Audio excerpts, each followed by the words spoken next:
So today we're going to be doing different things with functions, and so right away if you look at the top it says given. So I have two functions. This is frank function, so f of x is 0.8x, and this will change with each problem. It'll give you a new given, and then the other one is g of x, which is x minus 5, and we're going to do different things with these guys. So like number one is f of x plus g of x.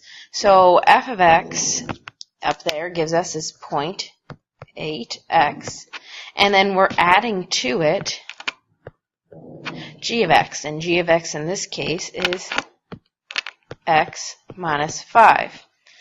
All right, so what I'm going to do is just add like terms, and so my 0.8x can combine with, that's a 1x, so that's 1.8x, and then I just have that minus 5 at the end, so my final answer is that.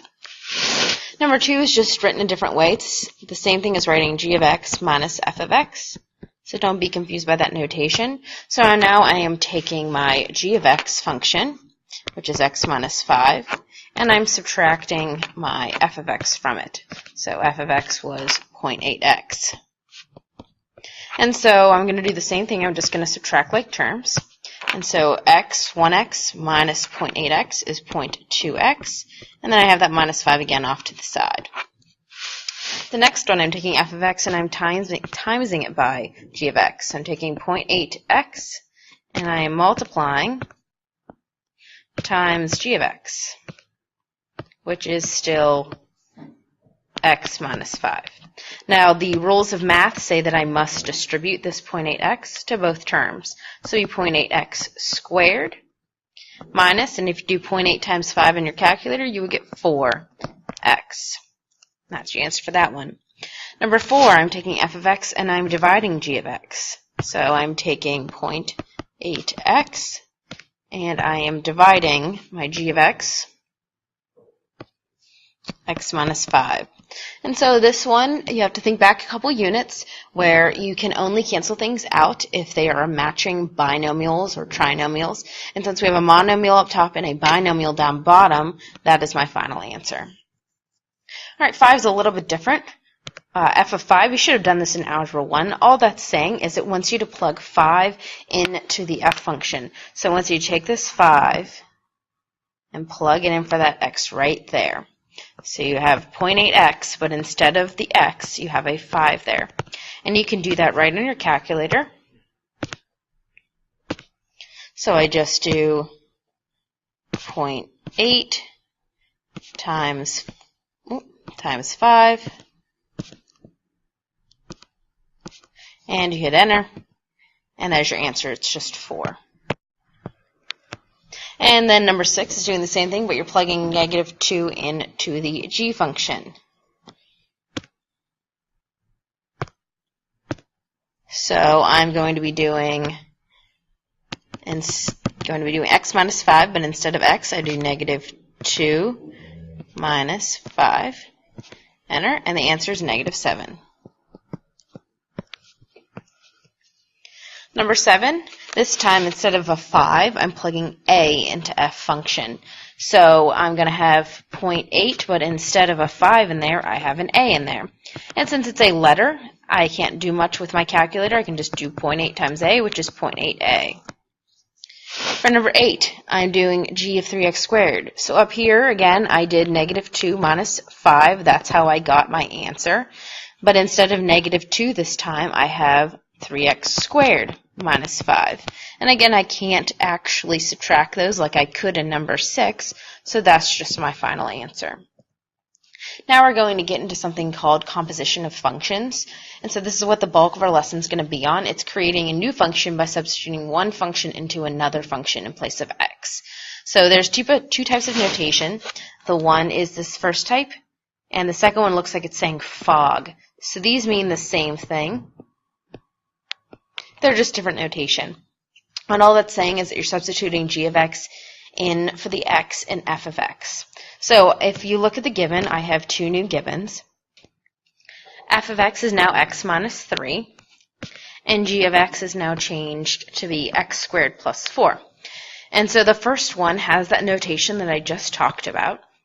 And so we have learned in the previous page about how to just plug a number into f or a variable. So like we learned that we were plugging like 5 in, and you would just take that 5 and plug it in for the x.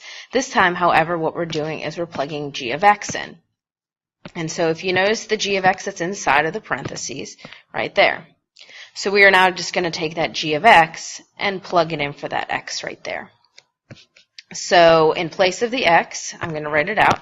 In place of the x is going to be the x squared plus 4. So x squared plus 4 is in place of that x. And then I cannot forget about that minus 3 out back.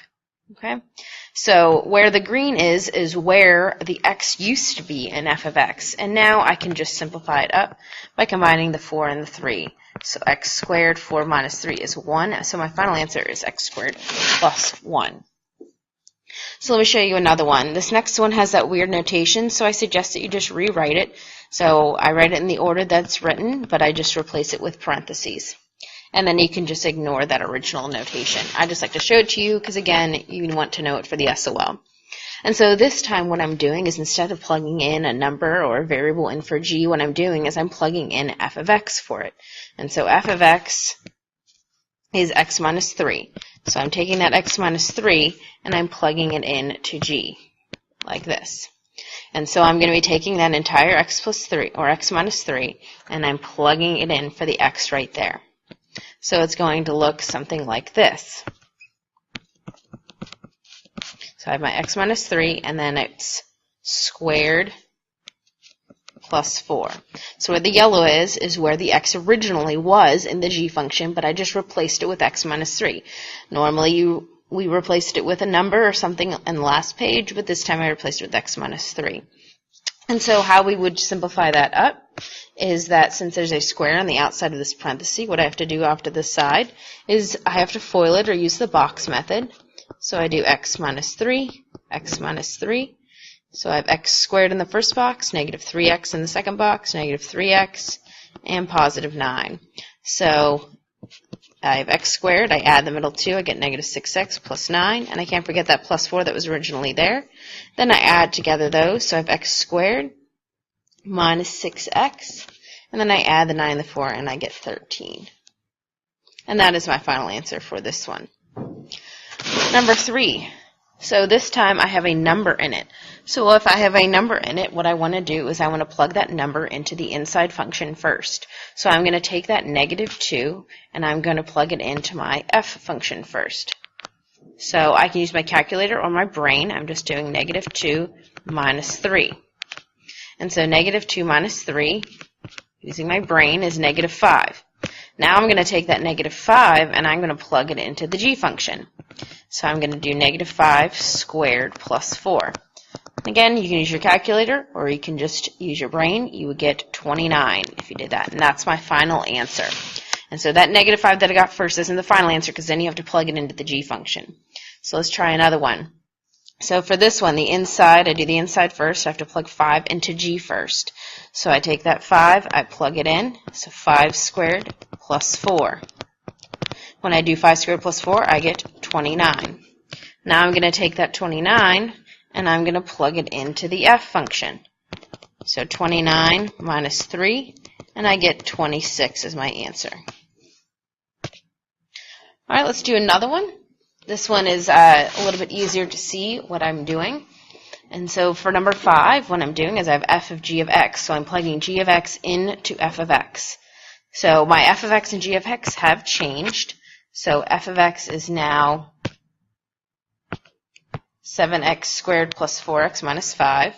And my g of x is now x plus 2. So for number 1, I'm plugging g of x in for the f of x function. So I'm just going to rewrite my f or my g of x.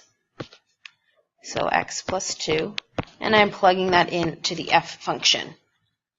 So I am going to write out my f function.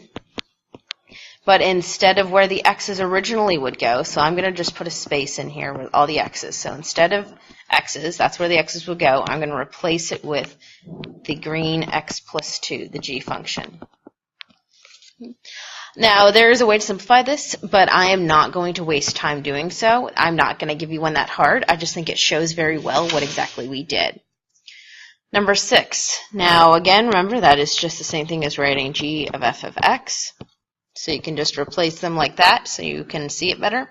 So now I'm plugging f of x in for g of x. So I'm going to write out my f of x function, and I'm plugging it in to g, so it'll look like that.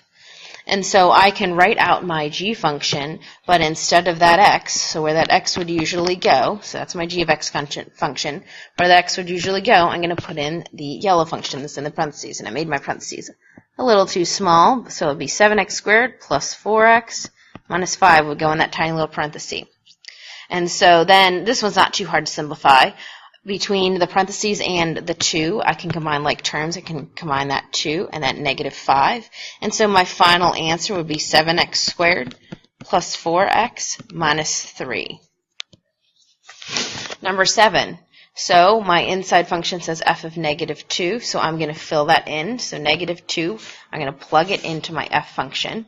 And so this one you'll definitely want to use a calculator for. When you plug it into the f function, you have to plug it in for both of those x's, there and there. So let me show you on the calculator how to do that.